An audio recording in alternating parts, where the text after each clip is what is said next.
Hi friends, Krista here. Thanks for stopping by Books and Jams. Today I'm going to be sharing with you all the books that I read in the month of June. Yay!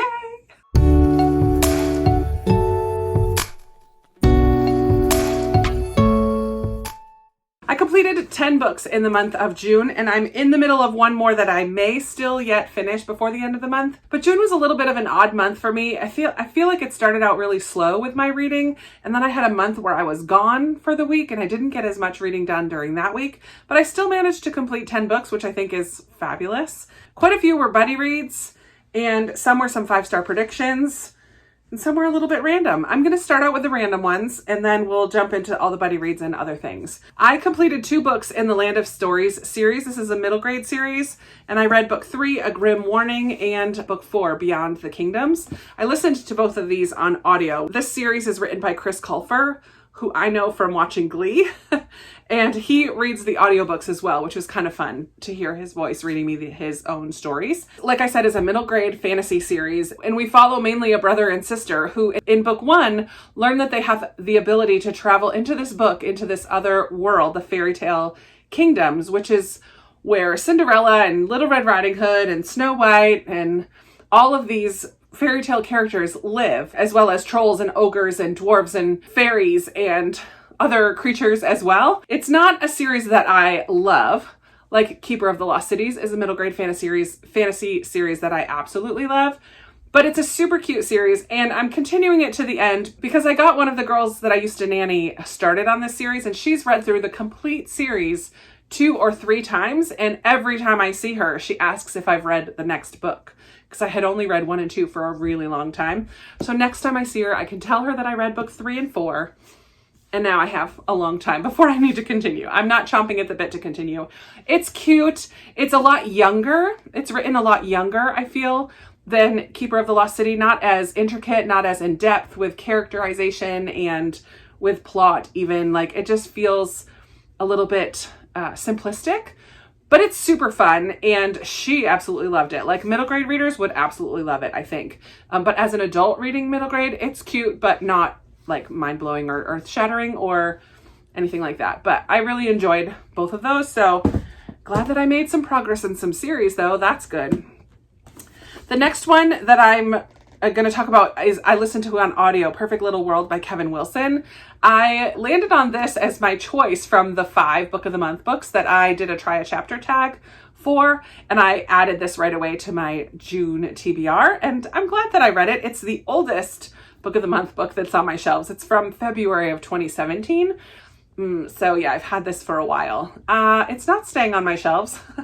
I didn't love it. So the premise of this was really fun, I thought. We were going to follow this doctor who had this brainchild of creating this community or this project where you kind of eliminate it's almost like a commune. So he gathered a handful of families, 10 or 12 families, who were going to live together and raise their children collectively. And the kids would not know which parents were theirs for the first 5 years of their life. So the project was supposed to last over the course of 10 years. And for the first 5 years, they all raised all the children. And the idea sounded really cool to me, but I think it just fell flat. One of the people who was included in this project was our main female character, Isabel. And I liked her at the beginning, but as it went on, I didn't care for her quite as much. But Isabel was different from the others in that she was a single mom and she had no support system. So this opportunity of being a part of the Infinite Family Project was very appealing to her in a lot of ways, even though it was so very strange. And that's just it. It was strange and I felt disconnected from it, but it was also slightly intriguing. So it kept me reading till the end. Ultimately, I think it's going to be forgettable and didn't really blow me away. Kevin Wilson is the author of Nothing to See Here, which is also a strange book about this girl who ends up having to watch these 2 kids who spontaneously combust when they get too emotional, which is a very strange book as well. So this, I think, is along the same veins for him. I did like that one a little bit more than this one, but it's not one that I would really even recommend. I think I ended up giving it 3 stars and it's going in my unhaul pile. But yay for knocking out my 2017 book of the month book. Next one I'll talk about is my Patreon book club book for the month of June, and that was Midnight at the Blackbird Cafe by Heather Weber. I enjoyed the reading of this, and I especially enjoy my conversation with patrons who are able to participate in our book club chat. That always makes me so happy every month. This was a sweet book. It was very charming and gentle and kind of on the quiet side, at times even slow. In it, we follow a number of characters from this small southern town, in particular Anna Kate, whose grandmother has recently passed away, and as in accordance with the will, Anna Kate comes to run her grandma's cafe, the Blackbird Cafe, for 2 months, I think. She has 60 days or something. She's got to run the cafe before she's allowed to then do with it what she wants to. So we learn about Anna Kate and her family history. Her mother, Eden, jetted out of town as soon as she could, but Anna Kate, in coming back to town, learns about her father's family, the father that she never knew because he died in a car accident before Anna Kate was even born. But we learn about Anna Kate's family, and one of the members of her family is Natalie. And Natalie is another young woman, just a couple years older actually, from Anna Kate, who is now a single mom, and her husband had an accident as well. And she's dealing with grief, and Grandma Seeley is dealing with grief. And like all of these people in the town are dealing with grief in some way. And there's a little bit of magical realism in connection with the cafe that I thought was really sweet, but I wanted it to go a little bit further. I wanted it to push a little deeper with that. So while I loved the discussions about grief and the changes in many of the characters by the end of the story, and I thought it was a very cute and charming story, I also just didn't feel like it took it quite as far as I wanted it to. It was not a compulsive read. I wasn't eager to pick it up every time. And I also thought there were 2 romances that were a part of the story that by the end I just didn't believe or think were necessary whatsoever.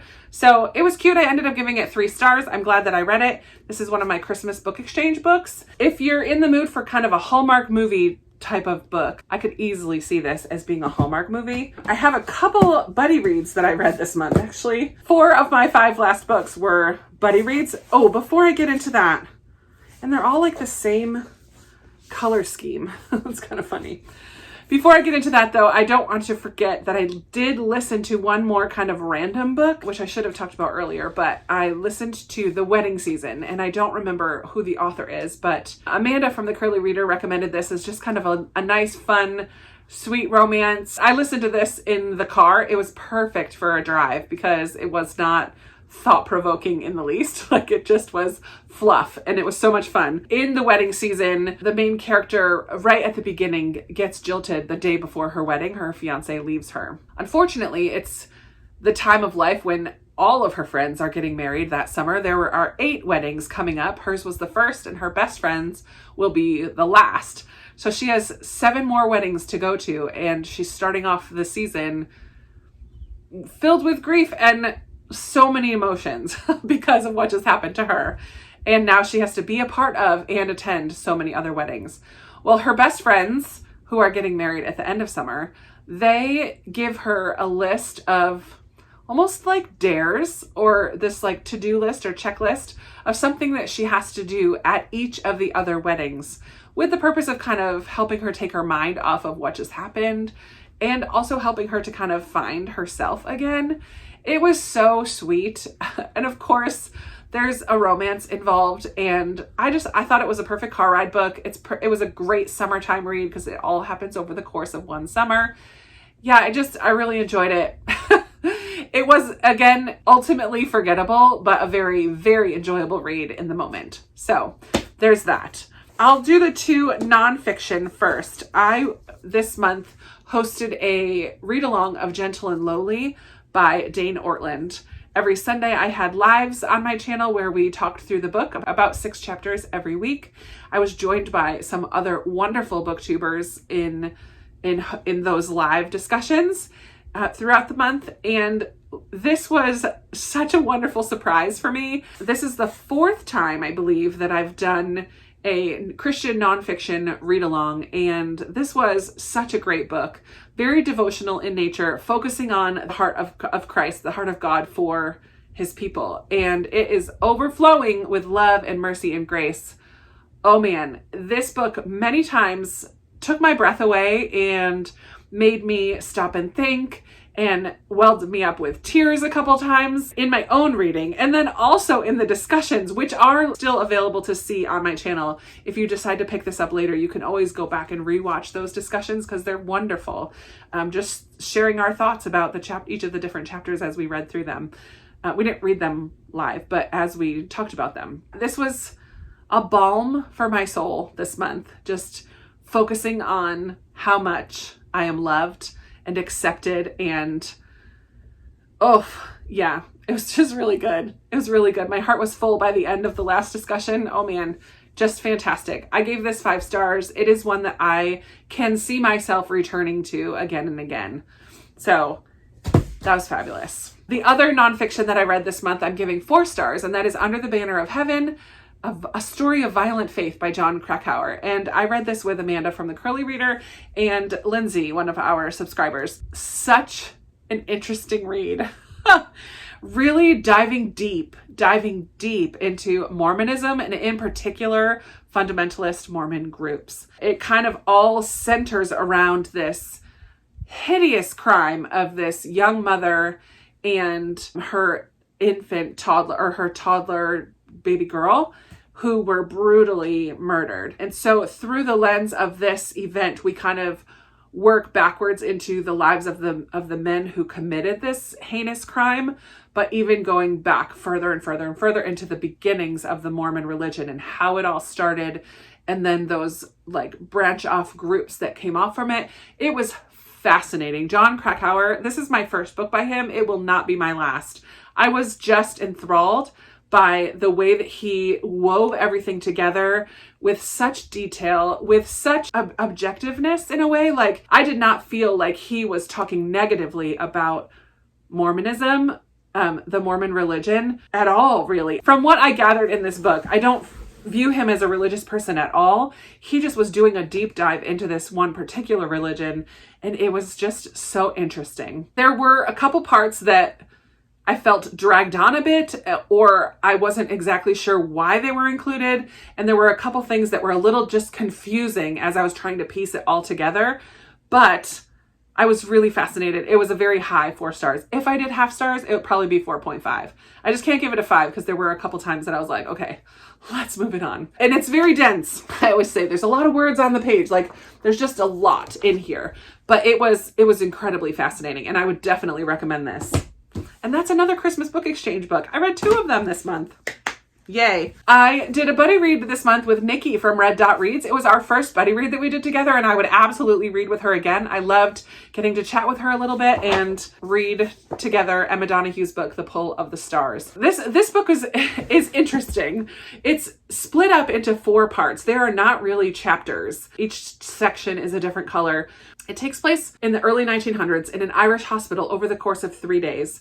It is during the time of the Spanish flu. Our nurse that we follow, Julia, is a midwife, and in her ward are women who are about to give birth, but also are showing signs of the flu. So they're not allowed to be kept in the regular maternity ward. There's a separate ward because they also have signs of this flu. They were not calling it the Spanish flu at the time, the grip, so many different names.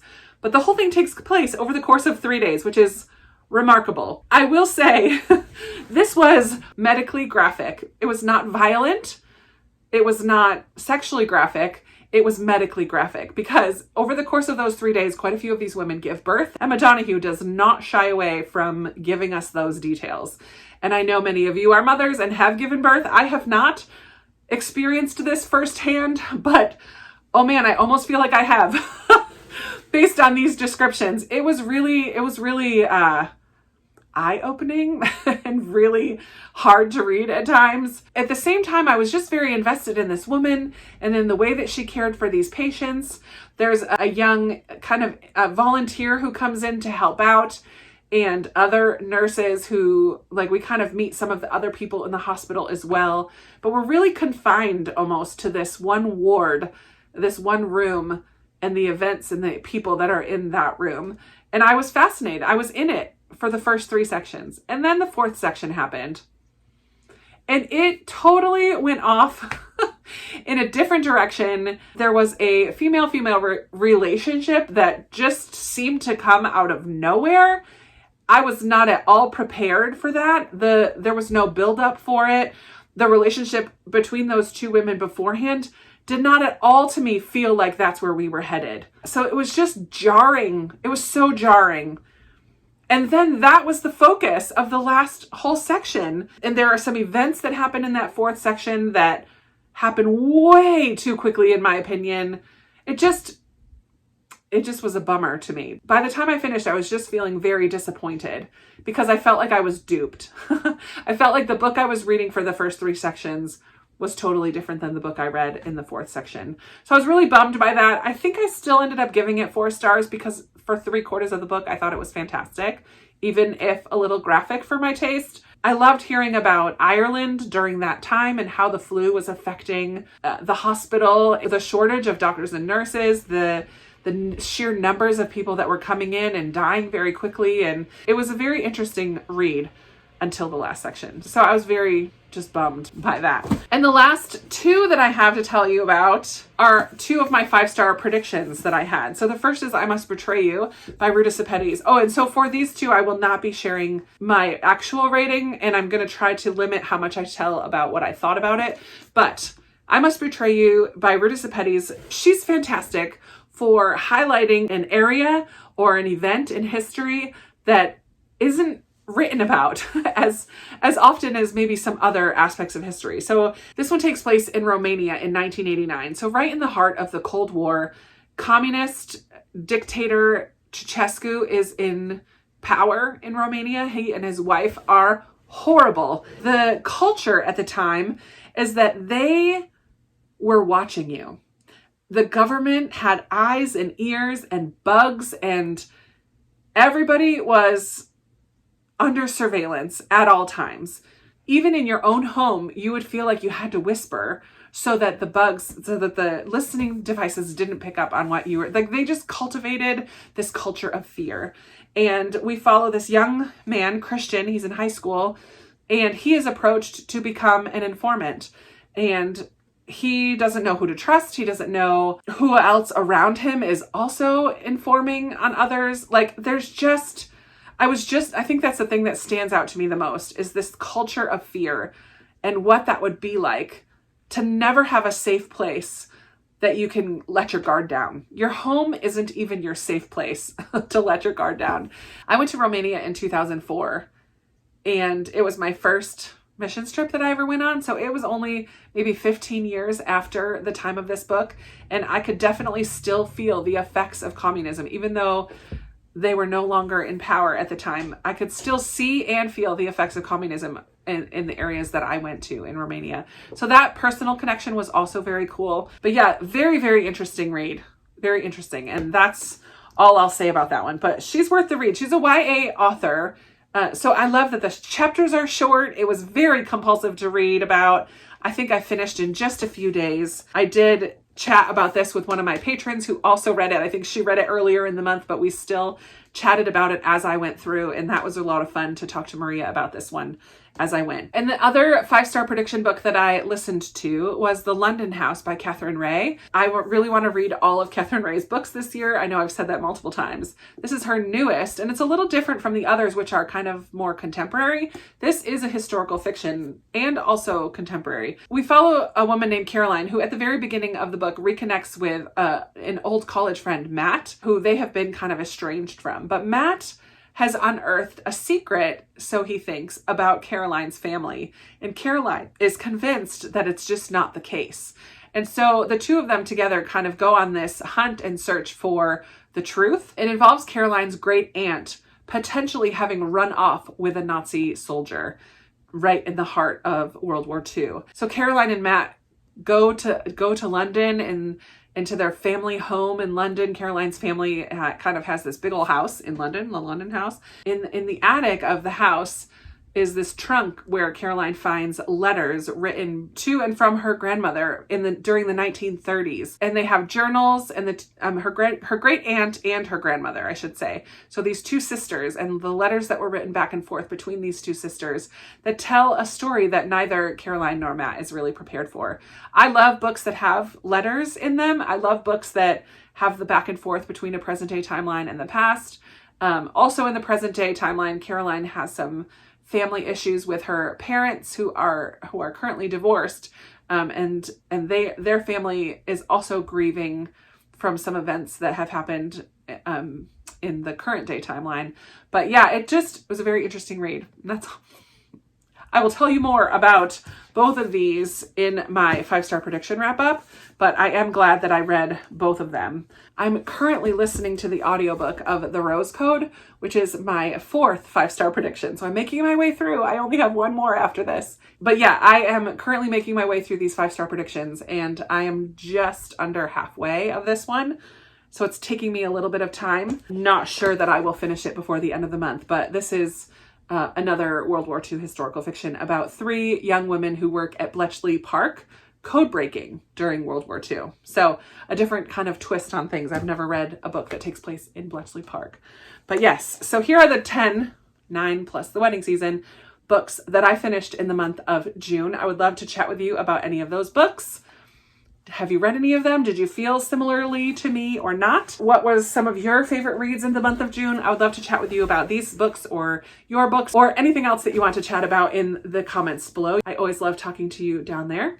And that's going to be it for me today. Thank you so much for watching. I really appreciate you spending some time hanging out with me today. I look forward to talking with you in another video very soon. Bye.